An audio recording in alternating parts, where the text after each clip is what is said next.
Hi, welcome to the Flute Show with Florence Estrin. I'm Robert Estrin here at virtualsheetmusic.com.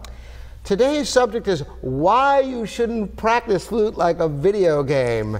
Now, you might think it would be fun to make it like a video game, but why shouldn't you do that? I guess you got some insights on that, Florence. Thanks, and tell us about this. Okay, one thing that I noticed with a lot of, especially young flutists who are starting off, they start a piece, and then they get to something, it goes wrong, and then they go all the way back to the beginning of the piece. And I say that this is mostly with people that are fairly beginner because maybe their piece isn't that long. Well, certainly if you're playing a piece that's 2 pages long, if you make a mistake on the second page, you're not going to go back to the beginning, hopefully. But I actually had a flute student whose piano teacher would make her go through metronome speeds for an entire extended advanced work, one notch at a time, go through the entire piece, then up one notch. And it was like, and I said to her, and isn't the biggest challenge just that you're bored out of your mind? And she said, yeah, and then I make mistakes because I can't concentrate.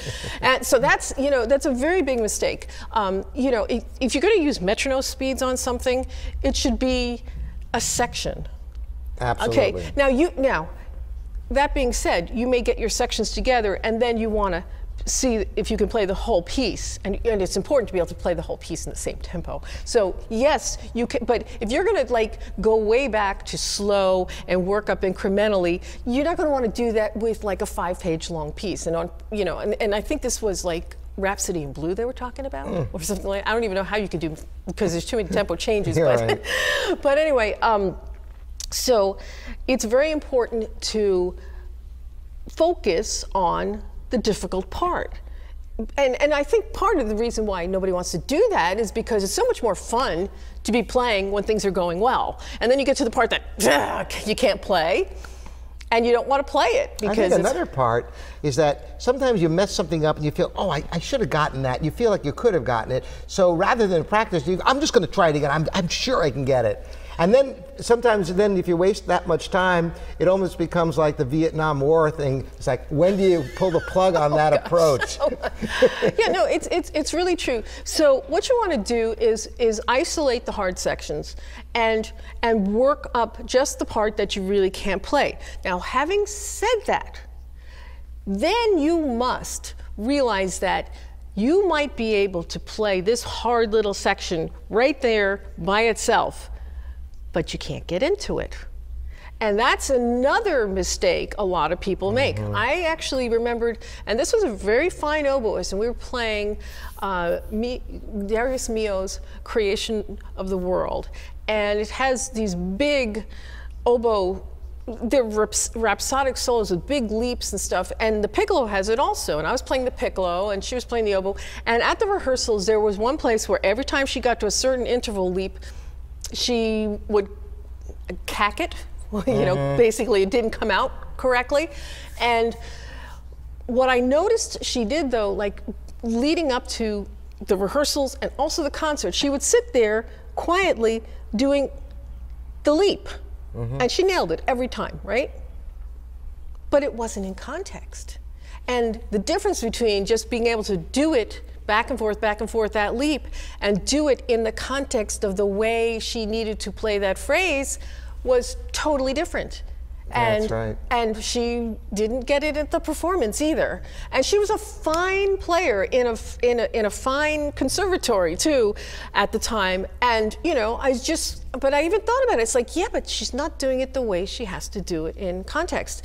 And so it's very important not only to get that difficult section mastered, but then what you might find is that, okay, lead into it just a little bit before, and you might find, oh my goodness, how come I screw up as soon as I get to it? Because you have to know how to get into it.